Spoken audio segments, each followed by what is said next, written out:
ಗಂಧವನ್ನು ತೇಯ್ದೊಡೆ ಒಂದು ನೊಣ ಕಾಣೆ, ಸಂಧಿಸಿ ಮಲ ಬಿಡುವಲ್ಲಿ ನೊಣವನ್ನು ಕಾಣೆ ಸರ್ವಜ್ಞೆ. ಇಂದು ಸರ್ವಜ್ಞನ ದಿನಾಚರಣೆಯ ಎಲ್ಲರಿಗೂ ಶುಭಾಶಯಗಳು. ಕರ್ನಾಟಕ ರಾಜ್ಯ ಶಿಕ್ಷಕರ ಪ್ರತಿಭಾ ಪರಿಷತ್ ಮೈಸೂರು ಭಾಷಣ ಸ್ಪರ್ಧೆ. ವಿಷಯ ವಿದ್ಯಾರ್ಥಿಗಳ ಜೀವನದಲ್ಲಿ ಶಿಕ್ಷಕರ ಪಾತ್ರ. ನನ್ನ ಹೆಸರು ಶ್ರೀಮತಿ ಅನಸೂಯಬಾಯಿ ಎಸ್ ನಾಗನಹಳ್ಳಿ, ಸಹಶಿಕ್ಷಕರು, ಸರ್ಕಾರಿ ಮಾದರಿ ಪ್ರಾಥಮಿಕ ಶಾಲೆ ಲಾಡ್ಚಿಂಚೋಳಿ, ತಾಲೂಕು ಆಳಂದ್, ಜಿಲ್ಲಾ ಕಲಬುರಗಿ.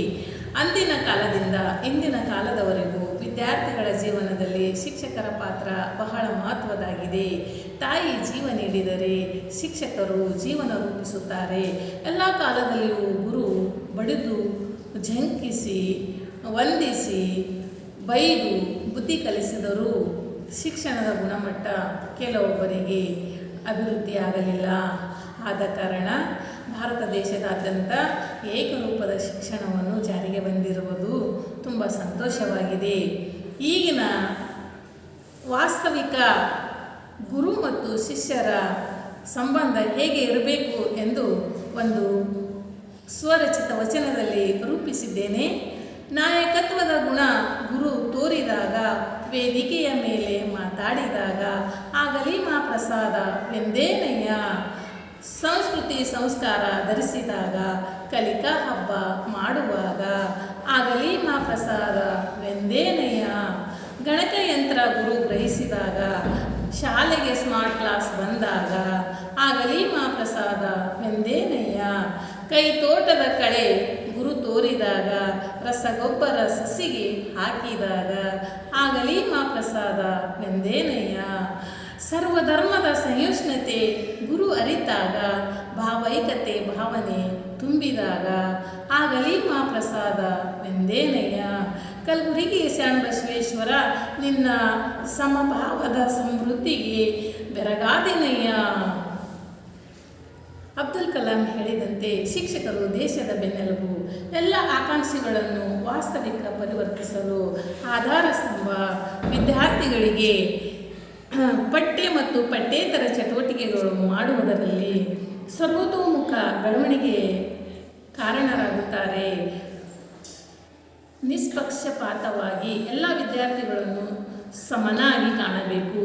ಕಲಿಕೆಯಲ್ಲಿ ಎಲ್ಲ ವಿದ್ಯಾರ್ಥಿಗಳು ಮನಸ್ಥಿತಿ, ಕಲಿಕೆಯಲ್ಲಿ ವೇಗದ ಸ್ಥಿತಿ ಒಂದೇ ಥರ ಇರುವುದಿಲ್ಲ. ಶಿಕ್ಷಕರು ತಾಳ್ಮೆಯಿಂದ ಕಲಿಸಬೇಕು. ಸೋಮಾರಿತನ, ಸಿಡುಕುತನ ಹಾಗೂ ಸುಳ್ಳುತನವನ್ನು ಬಿಡಬೇಕು. ಚರ್ಚಾ ಸ್ಪರ್ಧೆ, ಶಾಲೆ ಸಂಸತ್ತು, ಕೃತಿ ಸಂಪುಟ ಮಾಡಬೇಕು. ದಾಖಲೆಗೆ ತಕ್ಕಂತೆ ಹಾಜರಾತಿ ಇರಬೇಕು. ಉಮಾಬಾಯಿ ತಂದೆ ಶಿವಶರಣಪ್ಪ 5ನೇ ತರಗತಿಯಲ್ಲಿ ಓದುತ್ತಿದ್ದಾಗ ನಾನು ಆವಾಗ ಈ ಶಾಲೆಗೆ ಬಂದಿರುವುದು. ಅವಳಿಗೆ ವಿಜ್ಞಾನ ಎಂದರೆ ಕಠಿಣವೆನಿಸುತ್ತಿತ್ತು. ನಾನು ಬಂದ ಮೇಲೆ ವಿಜ್ಞಾನ ಬೋಧನೆ ಮಾಡಿದಾಗ ಸರಳೀಕರಣಗೊಂಡು 5ನೇ 6ನೇ 7ನೇ ತರಗತಿಯ ವಿಜ್ಞಾನ ಅಭ್ಯಾಸವನ್ನು ಚೆನ್ನಾಗಿ ಮಾಡಿ ಮುಂದೆ ಪ್ರೌಢಶಾಲೆಗೆ ಹೋದಾಗ ಅಲ್ಲಿ 9ನೇ 8ನೇ ತರಗತಿಯಲ್ಲಿ ವಿಜ್ಞಾನ ಶಿಕ್ಷಕಿಯು ಇರುತ್ತಿರಲಿಲ್ಲ. ಆವಾಗ ಈ ಬುನಾದಿ ವಿಜ್ಞಾನದ ಅಭ್ಯಾಸದಿಂದ ಅವಳು ವಿಜ್ಞಾನ ವಿಷಯವನ್ನು ಓದಿಕೊಂಡು ಮುಂದುವರೆದು ಅವಳು ಈಗ